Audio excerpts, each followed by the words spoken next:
গণপতি বাপ্পা। রবি, decoration দারুণ হয়েছে আর মূর্তি তো অসাধারণ। Thank you sir. স্যার প্রসাদ। এই মোদক আরো বানিয়েছো তো? আমি তো এটা লাঞ্চেই খেয়ে নেবো। আরে সব আছে, অনেক আছে। পায়েস আছে, পুরনপোলি আছে, হালুয়া আছে। স্যার চলুন না স্যার, খেয়ে নেবেন এবার। হ্যাঁ স্যার, তাড়াতাড়ি চলুন, যে কাজটা করা সেটা করে ফেলি। অন্য কেউ ফোন করলে আর খেতে পারবো না।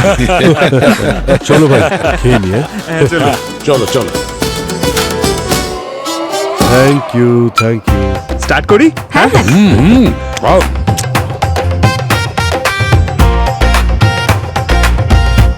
একটা একটা একটা একটা গরম। রবি, তুমি যে এত ভালো রান্না করতে জানো আমি তো জানতামই না। সত্যি অপূর্ব, সারাদিন ডিউটি করার পর এইভাবে সবকিছু ম্যানেজ করা, তাও আবার তুমি নিজে বানিয়েছো। স্যার ভগবানের জন্য সব ম্যানেজ হয়ে যায়। আর বছরে তো একবারই এই পুজো, আর এই দিনটার জন্য কত অপেক্ষা করে থাকি। আর এই বছর তো গণপতি আমার বাড়িতে 1.5 দিনের জন্য নয়, 3 দিনের জন্য এসেছেন। মাত্র 3 দিন? তার মানে আমরা 3 দিন পুরোপুরি খেতে পারবো? না স্যার, আমার বাড়িতে থাকবেন 3 দিন, কিন্তু সোসাইটিতে উনি থাকবেন 5 দিন। তাই 5 দিনের জন্য পুরনপুরি সাপ্লাই চলতেই থাকবে। এই না হলে কথা। গণপতি বাপ্পা মোরয়া। ইয়েস। আরে স্যার তাড়াতাড়ি খান, তাড়াতাড়ি খান, ফোন চলে এলো। Hello, AC পদ্মমান here.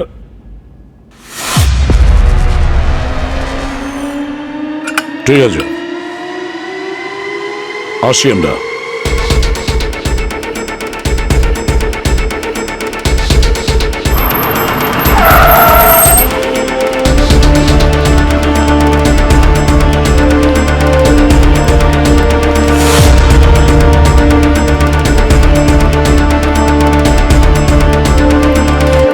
Sathi Devi. Sir আমি সাথী, মিসেস কুমার। আমি আপনাকে কল করেছিলাম।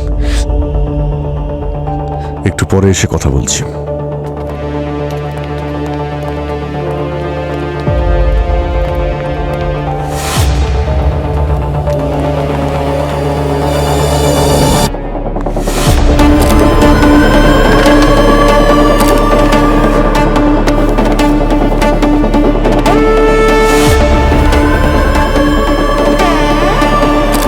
বাইরে থেকে তো কোনো ফিজিক্যাল ইনজুরি দেখতে পাচ্ছি না। বডি টেম্পারেচারও ঠিকই আছে, আর এখনো বডি স্টিফ হওয়া শুরু হয়নি। গালের পেশিগুলো আস্তে আস্তে টাইট হচ্ছে। মানে 1.5 থেকে 2 ঘন্টা হয়েছে উনি মারা গেছেন।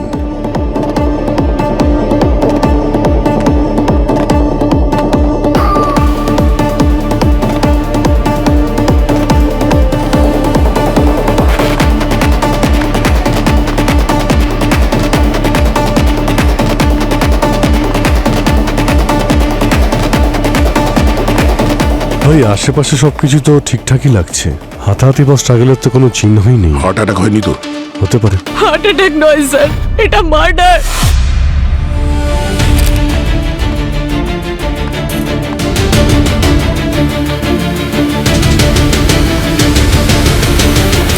আপনার কেন মনে হচ্ছে যে এটা মার্ডার?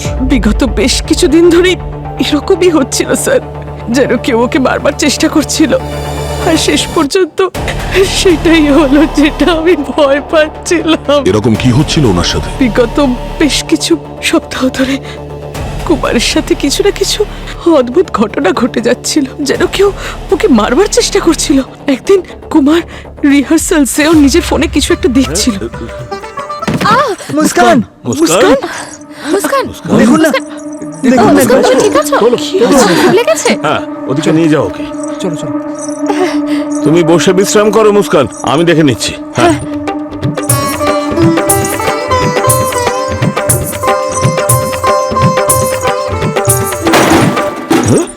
গুরুজি চলো। আপনার লাগেনি তো? আবার কি হয়েছে? আর তারপর আরো একটা দুর্ঘটনা ঘটে। এই সুন্দর মুহূর্তে দুটো শব্দই বলে দিন গুরুজি। দুটো শব্দ? দুটো কথা বলার বাহানায় লম্বা লেকচার দেওয়ার যে প্র্যাকটিস চলছে পৃথিবীতে, ব্যাস দুটো শব্দ। কুমার!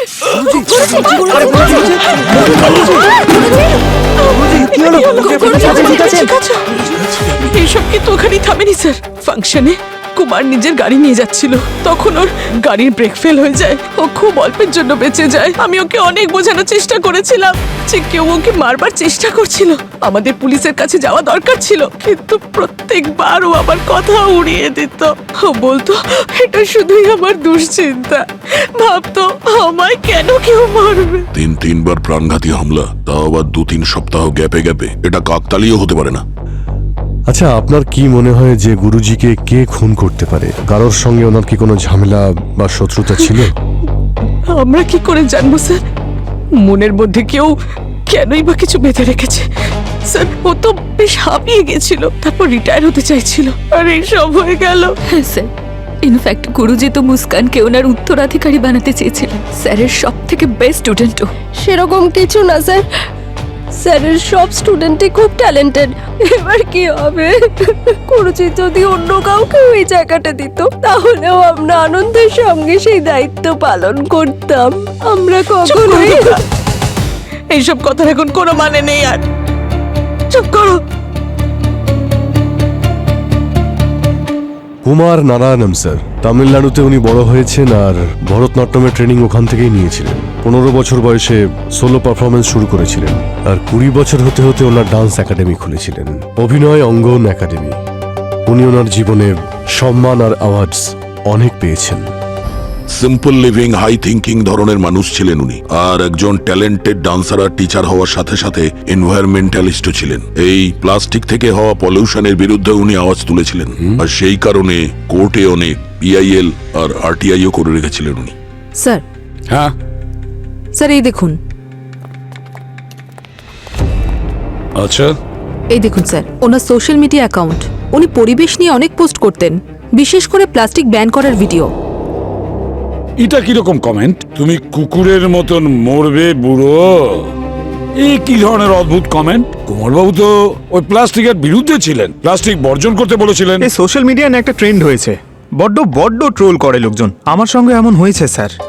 একবার একটা ফেক ম্যারেজ প্রপোজাল পেয়েছিলাম আমি।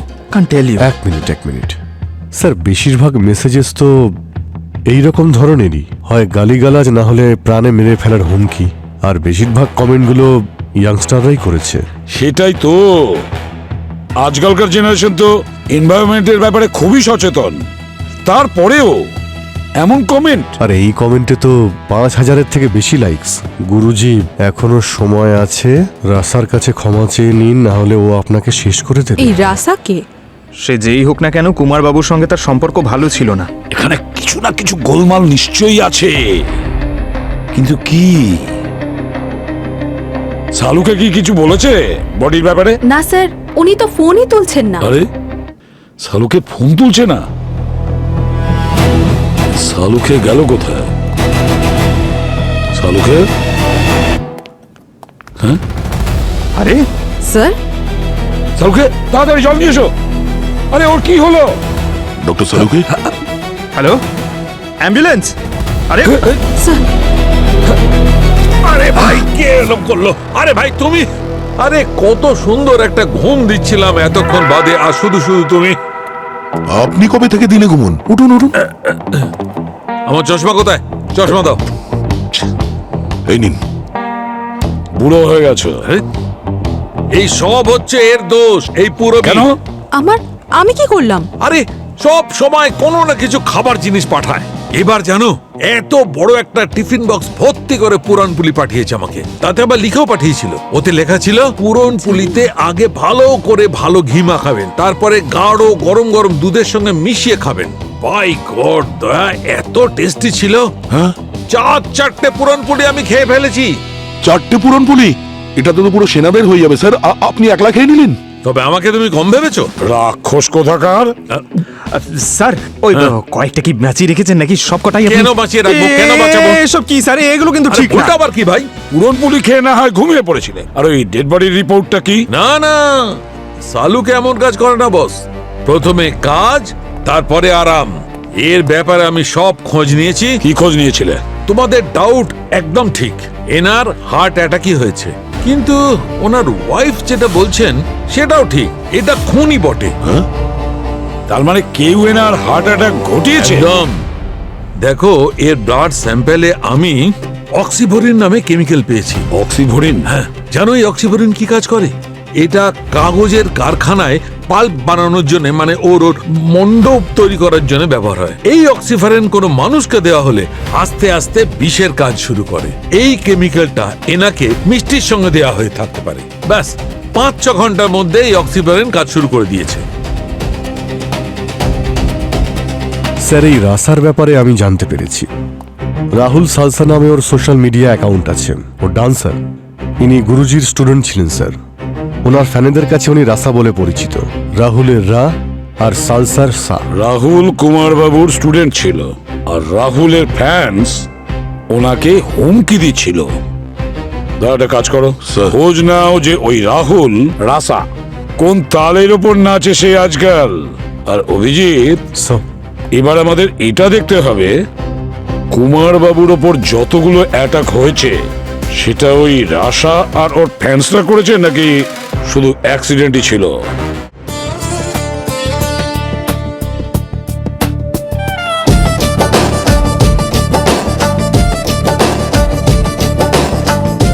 আপনি যদি আমার মতো হতে চান ফিট, এটির ব্যবহারেই আপনি হবেন সুপারহিট। জুস। শক্তির খুব দরকার তোমার। জুস তো এসেই যাবে, ততক্ষণে কিছু কথা বলেনি। আরে স্যার, ওই দিন উনি খুব বাঁচান বেঁচে গেছেন। অনেক বড় অ্যাক্সিডেন্ট হয়েছিল ওনার গাড়িতে। ব্রেকটা কি করে ফেল হলো সেটা বলো। ফেল নয় স্যার, কেউ ভুলবশত ওই প্লাস থাকে না, ওটা দিয়ে ব্রেক ওয়্যার কেটে দিয়েছিল। আমি সোয়াতি ম্যাডামকে এই কথাটা বলেও ছিলাম, কিন্তু উনি কিছু কানেই নেননি। তারপর আমাকে বলা হয়েছিল এর ইন্স্যুরেন্স ক্লেম করে দিতে, তাই আমি এই ব্রেক ওয়্যারটা সাবধানে রেখেছি স্যার।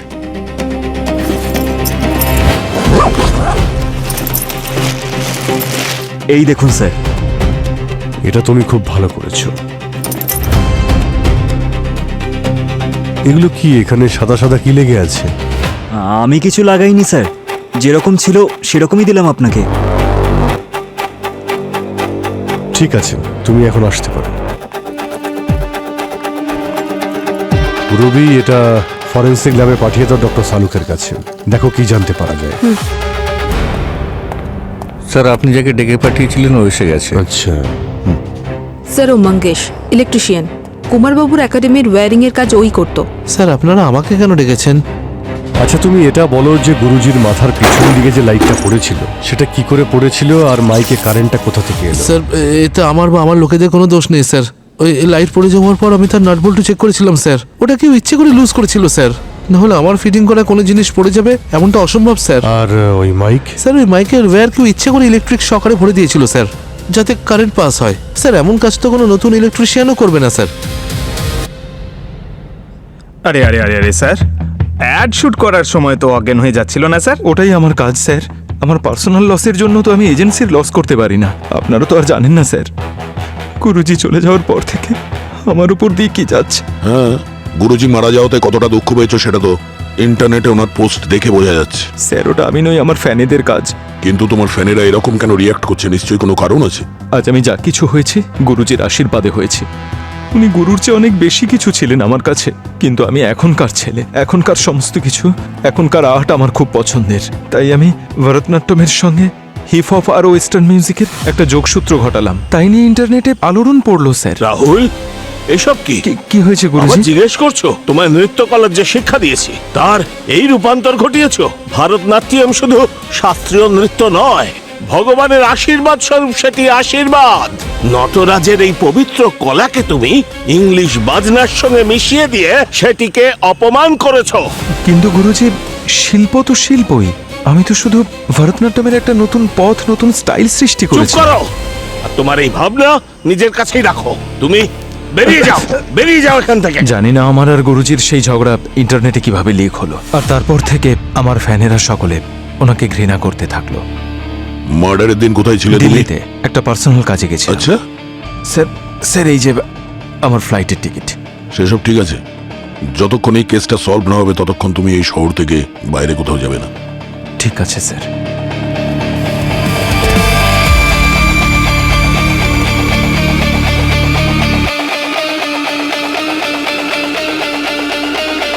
সিআইডির অ্যাক্টিভ হয়ে গেছে। যত তাড়াতাড়ি সম্ভব তুই এই শহর ছেড়ে দে।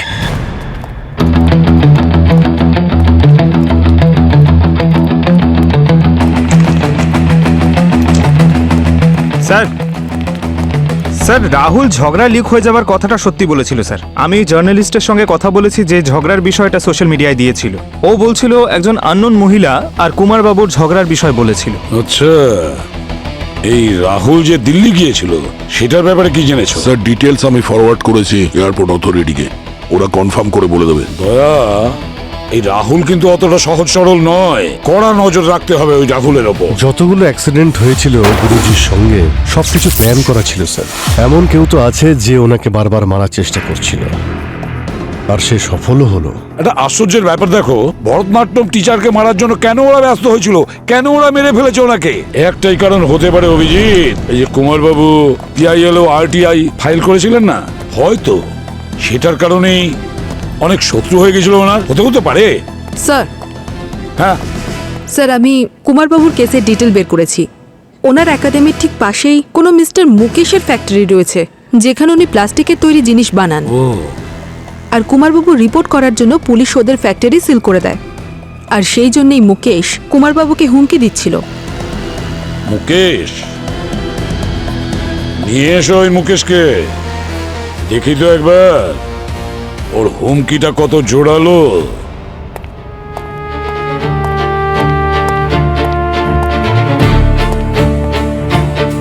আমি এসে গেছি স্যার,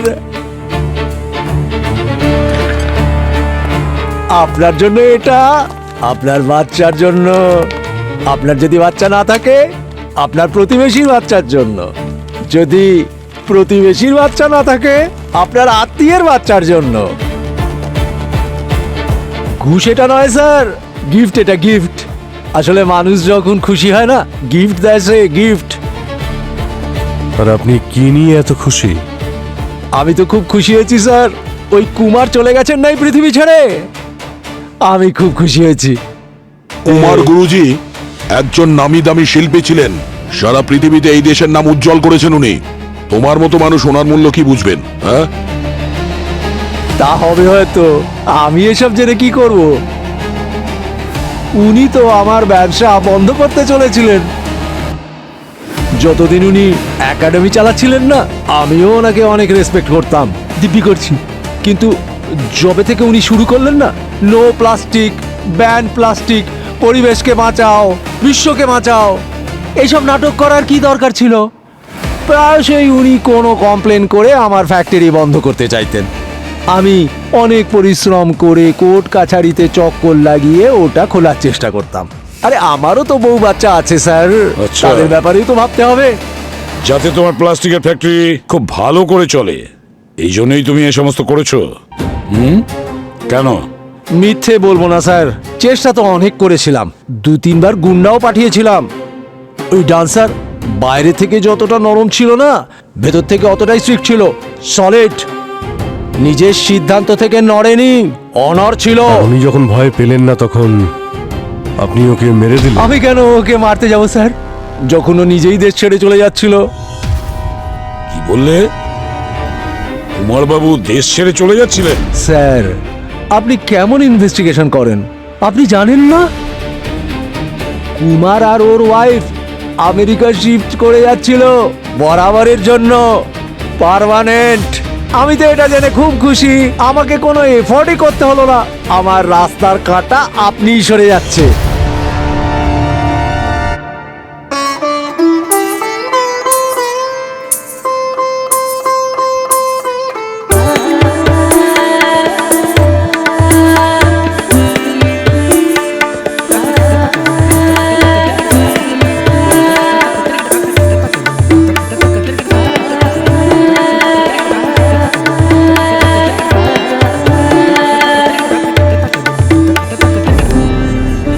মিনিটের ব্রেক। এসব কিসের প্র্যাকটিস চলছে? আমার তো মনে হলো গুরুজি যাওয়ার পরে সমস্ত প্রোগ্রাম ক্যান্সেল। হ্যাঁ স্যার, উনি এই পারফরমেন্সটা দুবাইতে হওয়া গণেশ ফেস্টিভ্যালের জন্যই তৈরি করছিলেন। এবার যখন উনিই বেঁচে নেই, তাই প্রোগ্রামটা ক্যান্সেল হয়ে যায়। এবার এটা ওনার শেখানো একমাত্র শেষ পারফরমেন্স ছিল, তাই আমরা ভাবলাম যে ওনার স্মৃতি রক্ষার জন্য আমরা ইন্ডিয়াতেই পারফর্ম করব। আচ্ছা স্যার, আপনারা এখানে খুনের খবর পেয়েছেন আপনারা? ওটা তো আমরা খুঁজে বার করেই নেব। আচ্ছা, স্বাতী দেবী কোথায়? ওইদিকে অ্যাকাউন্ট রুমে।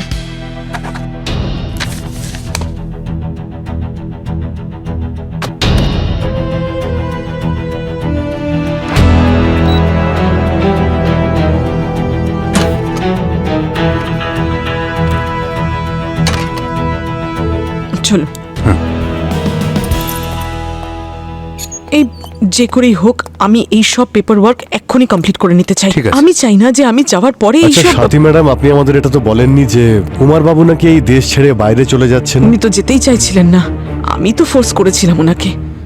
ফোর্স করার প্রয়োজন কি ছিল? স্যার তিনবার প্রাণে মেরে ফেলার চেষ্টা হয়েছিল। আমি ভয় পেয়ে গেছিলাম যদি কোনো কিছু হয়ে যেত তাহলে আমি কি করতাম।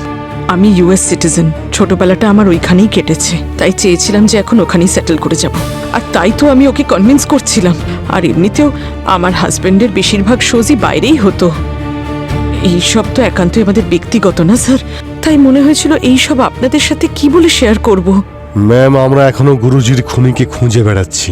আমরা এটা বোঝার চেষ্টা করছি যে কেউ ভরতনাট্যম টিচারকে কেন মারবে, ওনার শত্রুতা কার সঙ্গে ছিল, ওনার মৃত্যুতে কার লাভ হতে পারে।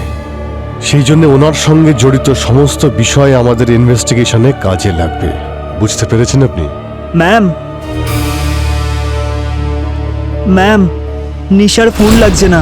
ওর স্টেপগুলো মেহেকাকে দিয়ে দিই। কেন, নিশা কোথায়? জানি না স্যার, আমরা ওকে অনেকক্ষণ ধরেই ফোন করার চেষ্টা করছি, সুইচ অফ পাচ্ছি। ঠিক আছে, আমি দেখছি।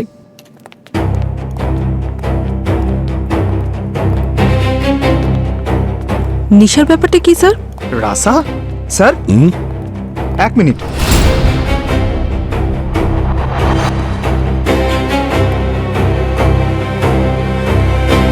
রাহুলকে তো একাডেমি থেকে বের করে দেওয়া হয়েছিল, তাহলে ওর হুডি এখানে কি করে? স্যার এটা তো কোনো মেয়ের হুডি মনে হচ্ছে। তাহলে হয়তো নিশার। রাহুলের হুডি নিশার কাছে কি করে এলো? কেন হতে পারে না স্যার? রাহুল তো ওর বড় দাদা। হোয়াট? ইয়েস স্যার, আর সেই কারণেই ও গুরুজির উপর বেশ রেগেছিল, কারণ রাহুলকে একাডেমি থেকে বার করে দেওয়া হয়েছিল। গুরুজির ওপর রেগেছিল তো ও এখানে এই একাডেমিতে কি করছিল? ও রাহুলের সাথে যেতে পারতো। স্যারও এখনো জুনিয়র, এখনো অনেক কিছু শেখার আছে। আর ওনার থেকে ভালো টিচার কোথায় পাবে ও?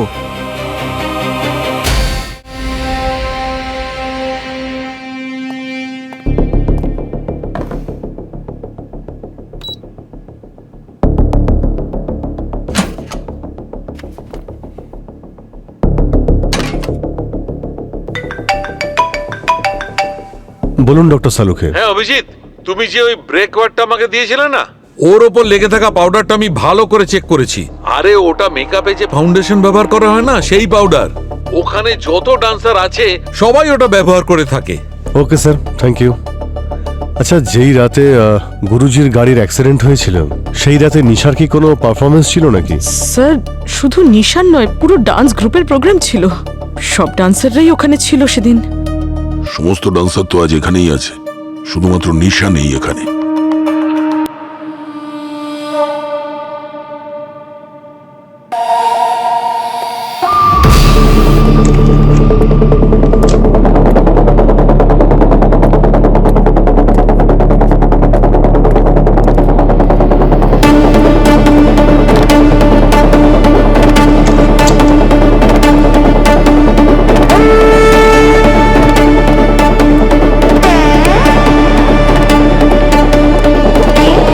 কেটে ধার।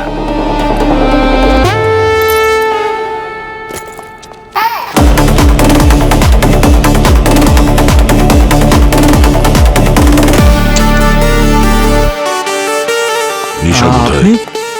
নিশা? জানি না স্যার, অনেকদিন দেখা হয়নি ওর সঙ্গে। কেন, কি হয়েছে? বাজে কথা বলিস না। তোর সঙ্গে দেখা করে চলে যাবার পরেই তুই ওকে কল করেছিস। না তো। এই, নিশার কল রেকর্ড আছে আমাদের কাছে। নিশাকে শেষবার কল তুই করেছিলি। সিআইডি অ্যাক্টিভ হয়ে গেছে। যত তাড়াতাড়ি সম্ভব তুই এই শহর ছেড়ে দে। আমি কিছু জানি না স্যার। আচ্ছা, হ্যালো, হ্যাঁ, আরে শিওর? ঠিক আছে, ঠিক আছে, থ্যাংক ইউ।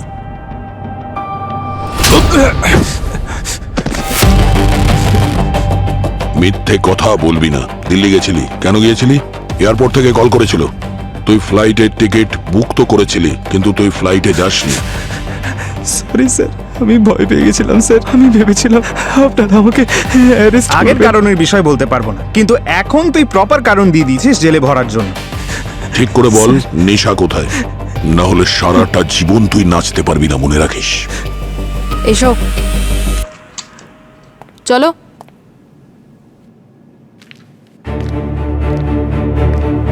চলো।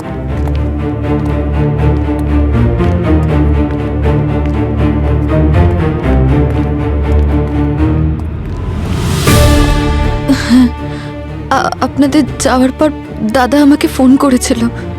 ও আমাকে এখান থেকে পালিয়ে যাওয়ার কথা বলল। তো কি করতাম আমি?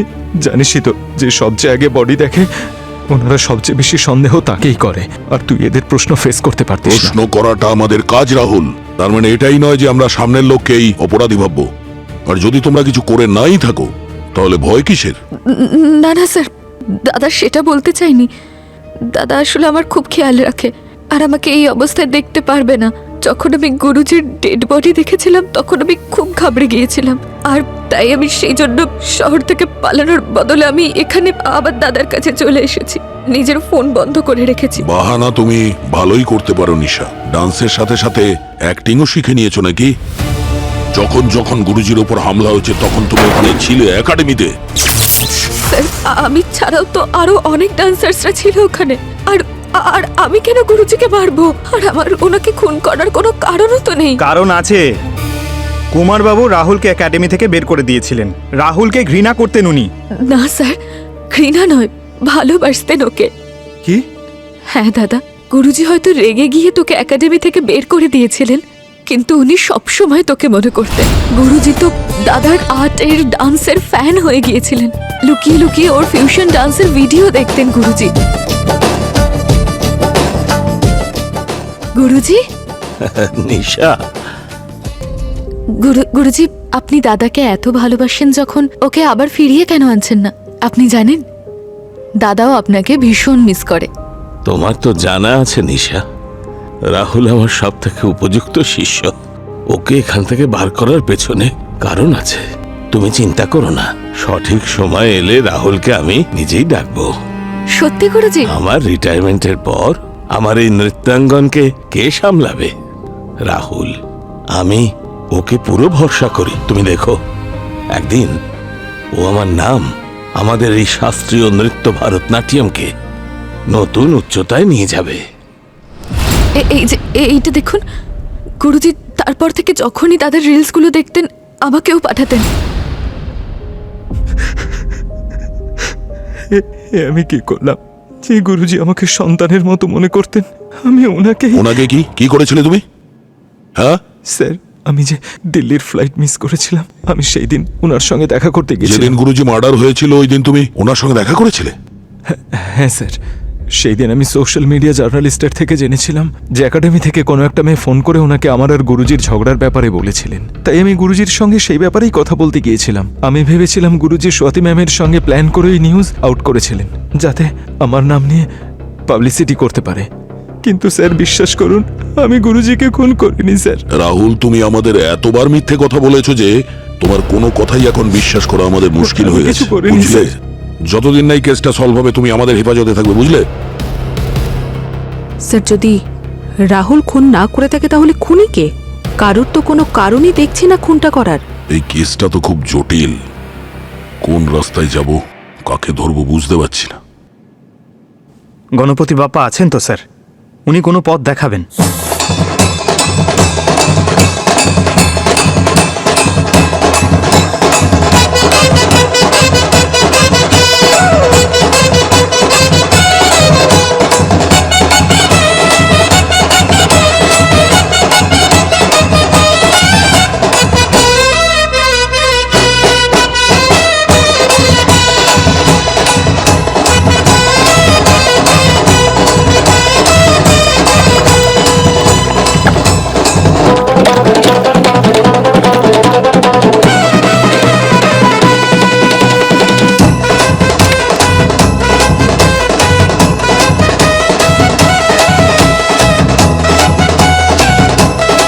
गणपति बाप्पा मंगल मूर्ति।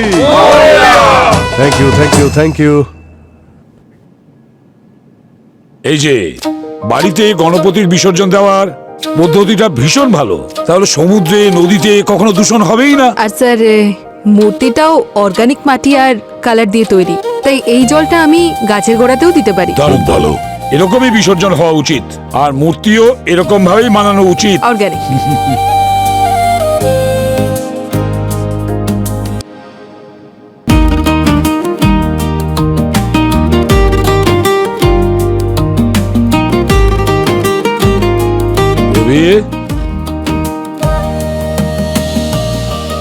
কি হলো? উনি চলে যাওয়ার পর ঘরটা খুব ফাঁকা ফাঁকা লাগছে না? দেখুন না স্যার, ভগবান যাওয়ার পর জায়গাটা কেমন খালি মনে হচ্ছে। এটাই তো স্বাভাবিক, যখন কেউ চলে যান তখন সেই জায়গাটা ফাঁকা হয়ে যায়, কিন্তু কেউ না কেউ তো চলেই আসে সেই জায়গাটা পূরণ করতে, তাই না?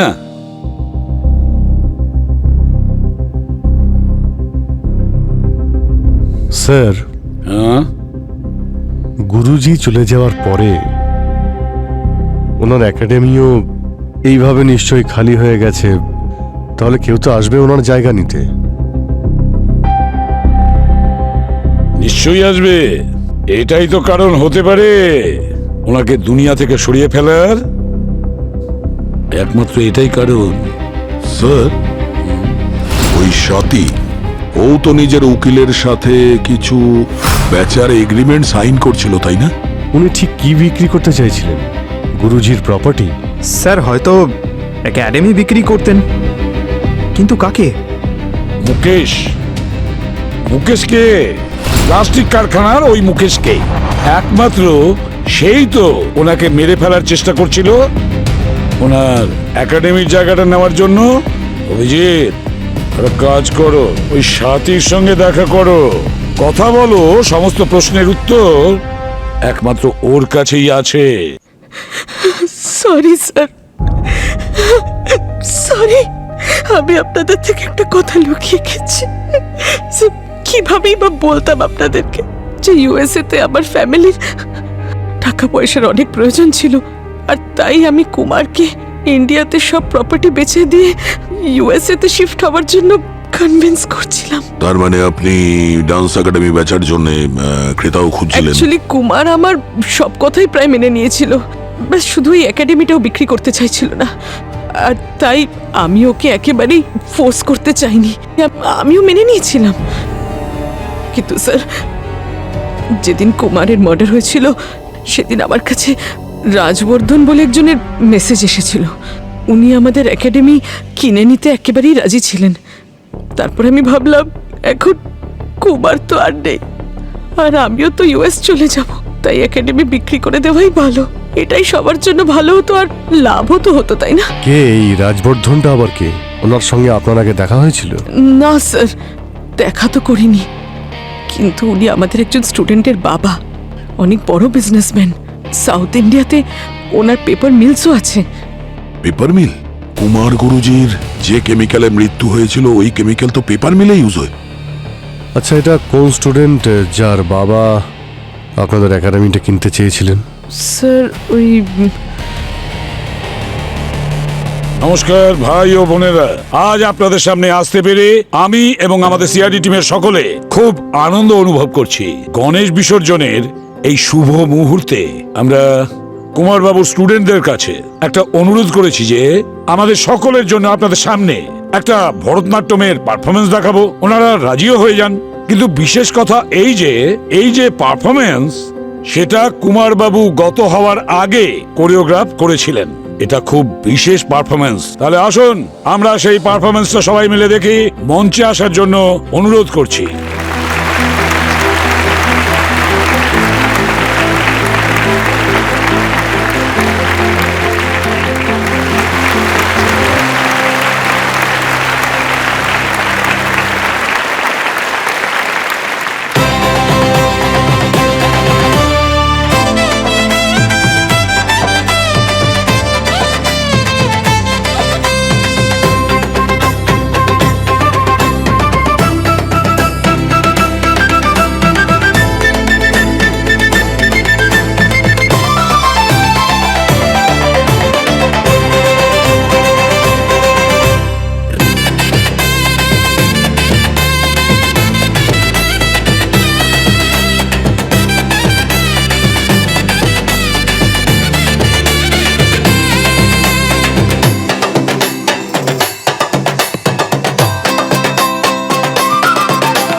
একটু আগে খুব সুন্দরভাবে ভরতনাট্যমের নৃত্য পরিবেশন করলো, যেটা সত্যিই তুলনাহীন। তাহলে স্যার, যখন গুরুজির শিষ্যরা এত ভালো পারফরমেন্স করেছে, সেই জন্য আমাদের অনেক দায়িত্ব রয়েছে। তাই আমাদের টিম আপনাদের সকলের সামনে একটা পারফরমেন্স দেখাবে। গুরুজি কুমার নারায়ণন।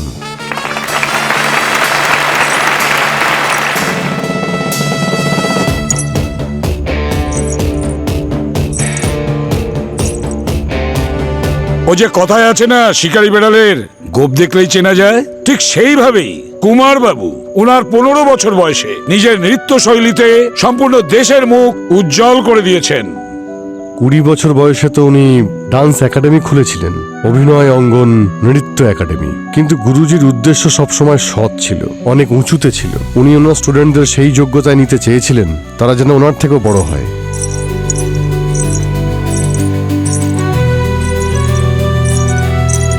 কিন্তু তাদের মধ্যে একজন স্টুডেন্ট ছিল যে ওনার এই চিন্তাভাবনাকে মর্যাদা দেয়নি। ওনার প্রতিভা শেখার বদলে অন্য কারো অর্জন করার সম্মান, উন্নতি আর ভালোবাসা দেখলে তার জেলাসি হয়। সেই রাগ আর হিংসের আগুন এতটাই চরমে উঠল যে সেই স্টুডেন্ট কুমার বাবুর প্রাণ নিতে উদ্যত হলো। প্রথমে স্টুডিওতেও লাইট ফেলে দেয় ওনার গায়ে,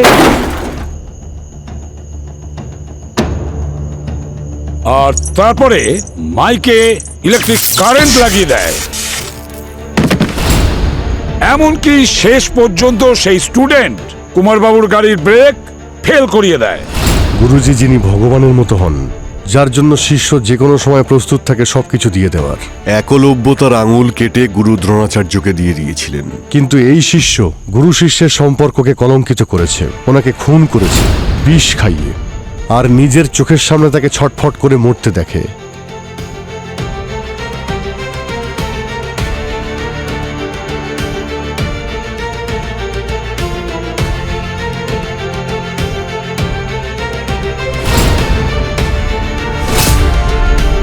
কিন্তু কি জন্য? একাডেমি হাতিয়ে নেওয়ার জন্যে? মাত্র কিছু টাকার জন্যে? মিথ্যে! আমি ওনাকে টাকার জন্য মারিনি, আর না এই একাডেমির জন্য। আমি ওনাকে মেরেছি আমার সম্মানের জন্য, নিজের আত্মসম্মানের জন্য মেরেছি। মুস্কান, কেন? উনি আমাদের গুরুজি ছিলেন। কারণ উনি আমাকে ঠকিয়েছেন। ঠকিয়েছেন? আরে উনি তো কত স্নেহ করতেন তোমায়। নিজের বাড়ি ছেড়ে এত দূরে এসেছি আমি শুধুমাত্র গুরুজির থেকে ভরতনাট্যম শিখতে। রাত দিন পরিশ্রম করেছি, ওনার বেস্ট স্টুডেন্ট হয়ে উঠলাম। কিন্তু গত 2 বছর ধরে এই একাডেমির খেয়াল রাখলাম শুধু এই আশা নিয়ে যে গুরুজি আমার যোগ্যতা বুঝতে পারবে, উনি আমাকে সেই জায়গা দেবেন যেটা আমি ডিজার্ভ করি, নিজের জায়গা। তারপর একদিন আমি নিশা আর গুরুজিকে কথা বলতে শুনলাম। আমার রিটায়ারমেন্টের পর আমাদের এই নৃত্যাঙ্গনকে কে সামলাবে? রাহুল। আমি ওকে পুরো ভরসা করি।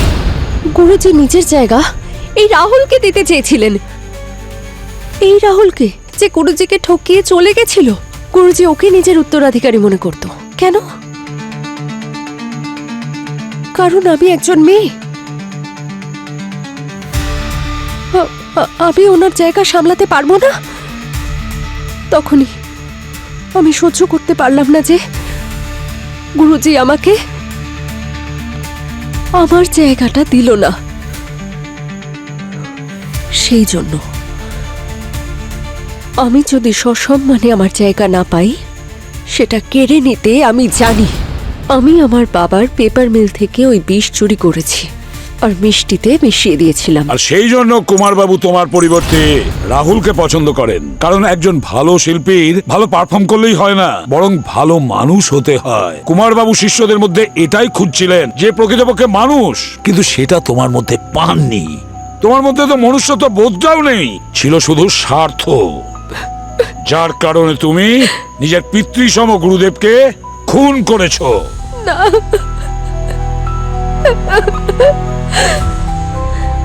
নিয়ে যাও ওকে। চলো।